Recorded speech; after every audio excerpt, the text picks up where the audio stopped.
let's slate this, please. Lock it up, please. Lock everything up. Apple 76, take one. Apple cameras. Cameras, let me know. Okay, stand by, everyone. Here we go. And background action. Welcome to the How I Met Your Mother podcast for the episode entitled Garbage Island. This is the 17th episode of the 6th season and the 128th episode of the series. Remember, you can now send your questions and comments to email at yourmotherpodcast.com. Today I got to sit down with Bob Odenkirk, who plays Arthur, Barney and Marshall's boss at Goliath National Bank. Let's listen to a scene from the show where Marshall tries to convince Arthur to start a new green initiative at the bank. Co-workers listen in. So the Green Initiative, for only $12 million, will change the way... Okay, I've heard enough. Don't we already have a Green Initiative? Didn't we do a whole thing, hang a banner, make a video? Sting was there. I thought I met Sting. You did meet Sting. Yeah, I met Sting. So why on earth would we spend another $12 million? Because we can always do more. Yeah, but I met Sting. Well, meeting Sting isn't going to fix anything, Arthur. Who here supports Erickson's proposal? Well, I think he had some good points. Meeker, you're fired. How I Met Your Mother, webisode 359. That's right. And we're talking about Garbage Island, episode 6ALH17. How, story EO4447, how is that a system of, is that the Dewey Decimal System come back to haunt us? I don't really work here. How do you have to, it's like a combination from a lock, 6ALH17. We're the sixth season, 17th episode. 70, but what's ALH? ALH. I think it's Allison Hannigan. That's how I remember it. It's not. Story. Why is the story numbered? I don't know. Who's asking the questions? Why is the story numbered? Oh well. It gets more and more complicated. Thank you for sitting down with us. Oh, happy to be here. I'm always happy to be a part of this show. Excellent. So where are you from? I'm from Naperville, Illinois. I just wanted to get one question out. Full disclosure, I'm such a huge fan that I'm uncomfortable sitting this close to you. I feel like could we use video? Do you have an iPhone? Could we text each other instead? That's nice of you to say. Well, your work sort of stands at this nexus of comedy that I love so much, and I think that people at the show here love so much. Between your work on SNL and Get a Life and Ben Stiller and Larry Sanders and, of course, Mr. Show, there's something about those shows, SNL aside, about your style of comedy that interests me. It's this mixture of... it's intelligent silliness. Yeah. I've actually just thought about all that again because I did a sketch show at the San Francisco Sketch Fest. I wrote a bunch of new scenes with some young actors and writers from different sketch groups here in LA, and I had so much fun. And it reminded me of Mr. Show. I was just laughing at the scenes as we were doing them, thinking back on them. I wish there was a tape of it so I could watch the scenes and enjoy them myself. I thought about what was I? I mean, I'm 48 years old, and those were pretty silly scenes. They were, there was a guy pitching a Cirque du Soleil show, and he's clearly making it up as he goes, but still everyone thinks it's great. But it has it's just silliness, And then there's, there's a bunch of guys who trade penny stocks, and it's like a mammoth scene, but they're talking about they made 30 cents today or they lost $2 in pennies. And it was killing me. It's so fun to play it because everyone's really, get out of the penny game. Pennies don't need you. And I thought, what is that I love so much? It's very silly, but it is smart. I mean, you have to kind of appreciate the mammoth reference to like it, really.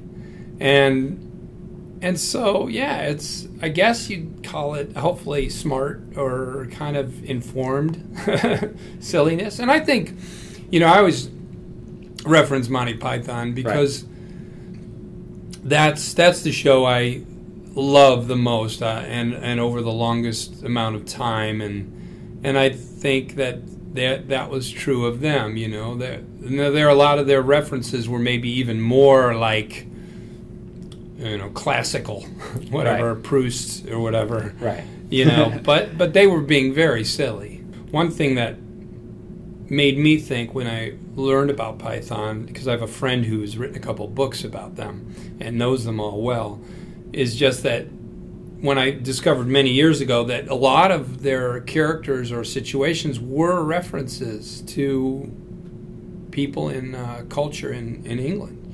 You know, that character Eric Idle plays, he's doing David Frost. You know, the guy, the showbiz guy. Oh, it's so good to see you.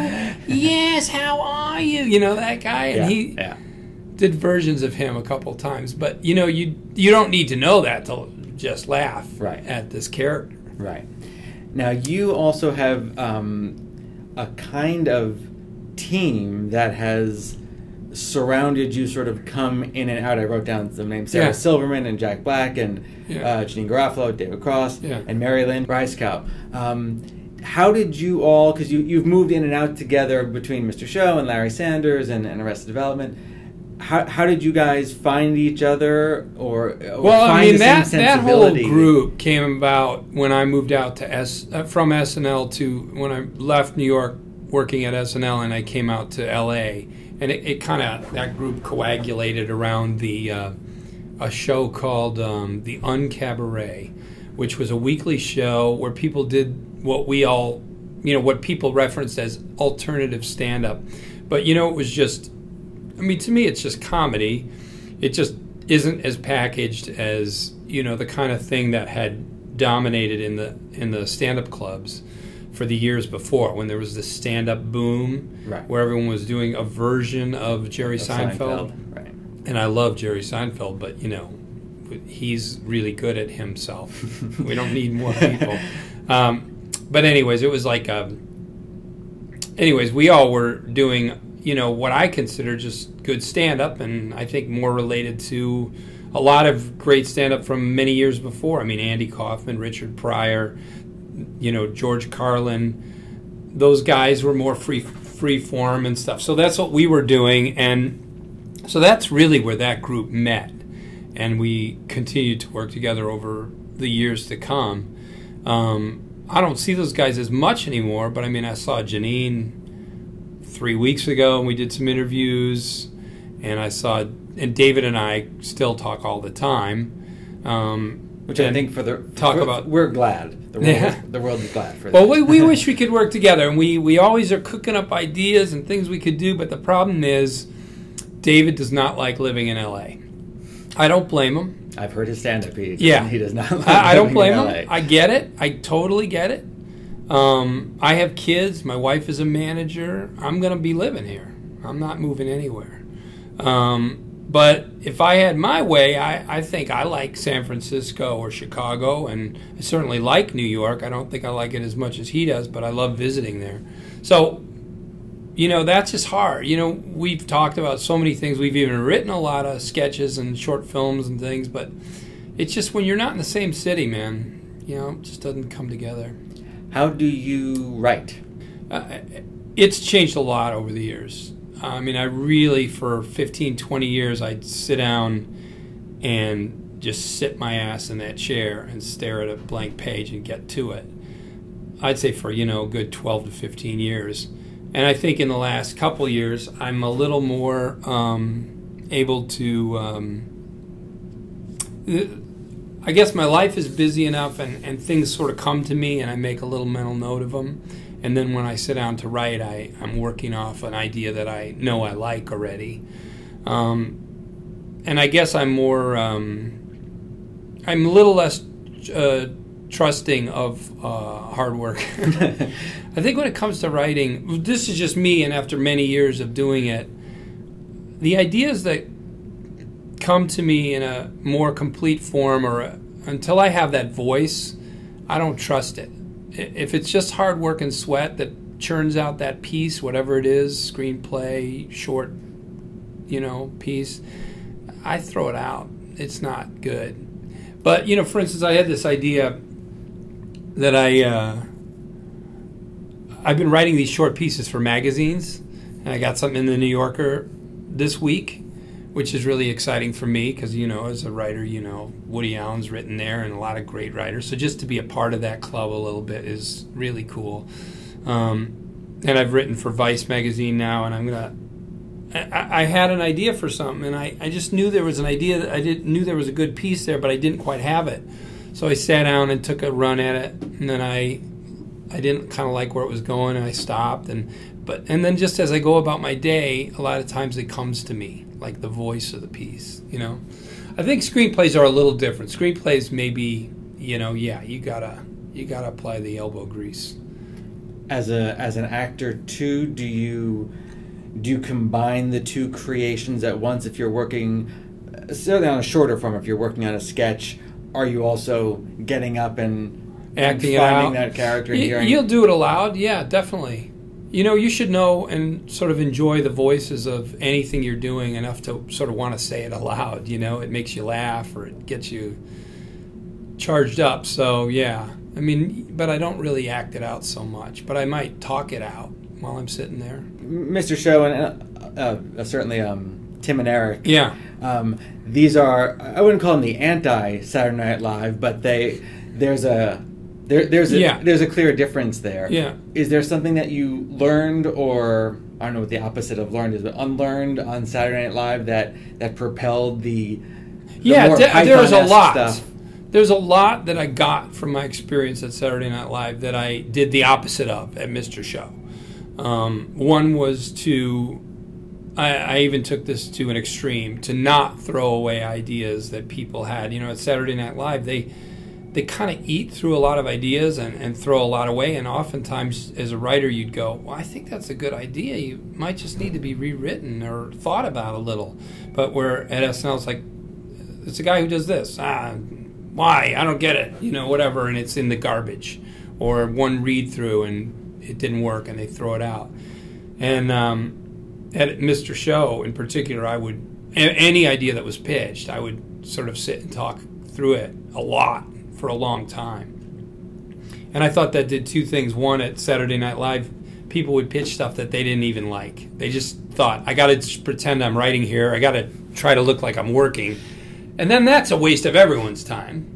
So at Mr. Show, if you were going to pitch something, you kind of thought, well, I'm going to have to talk about it for 40 minutes, so I'm not going to pitch something I don't like. But what I like about that approach is, and this is something I'd say to any writer, is if you think you've got something, you probably do. That doesn't mean you know how to deliver it. You know what I mean? If you think there's a great story here, there's a great movie in this, I just know there's a funny piece here, you're right. You know, and the good thing about Mr. Show is it was me and David, and then we had a small staff, and we'd find stuff. You know, and we'd find the funny way to do that. You know, when you're alone, that's where you have to let perspective help you. If you're working on a screenplay and it's not working, put it away and work on something else. And it's hard to do when you're starting out, but maybe it'll take a year, maybe 3, maybe 5 years. You'll go, I know how to do that. I know we should be with this guy, and we should be from this point of view, and you'll find the way in. So that was sort of an anti-SNL strategy. Right. Yeah. I also think, you know, look, I like Saturday Night Live, and I like it more than I like the effort of it more than I ever used to. I think as writers, we want to chase kind of a personal voice and kind of an expression that's kind of pure and surprising. Saturday Night Live has a lot of jobs to do, and its first job is not necessarily to be a platform for those kinds of voices. It's always nice when it can do both, when you can have a, you know, who's the guy in the Michael O'Donoghue, or even say a Jack Handy or a Robert Smigel, where there's a writer or a couple writers there who have a strong point of view and it gets through. So there's always a few pieces that have that strong point of view, and you kind of go, that's a Smigel piece, and that's really good. But it's just such a big beast and such a hard effort that caring for those voices, I mean, you got to give Lorne a lot of credit for having had a couple of those, because it's a hard beast to run. But he likes writers, and he likes good writers' voices. I mean, to keep Jack Handy on, putting up those absurd pieces for so many years, I mean, he's got good taste, and he does fight for that. It just maybe not as much as we comedy writers would wish for. Right. But Right. so that's where Mr. Show and Tim and Eric are examples of the writers come first, and the ideas and the tone and the voice of the show matters over everything else. From the directing side of things, if you are, do you direct work that you haven't written? I've only directed features I haven't written, which I think has been a mistake. But all 3 of the movies I've directed, I did not write, and I think that is done now because they didn't turn out great. I mean, the first one I'm very proud of, Melvin Goes to Dinner. The other 2, I think I shot Prison really well. And I think Brother Solomon just needed to bake for another year or 2, and so I just feel like maybe I'm not the guy who can take other people's work as a director and really make the best of it. Or I think I did my best with those, but it's just not. If I can do this other thing, which is write my own stuff and have people love it and have me love it, then do that. Right.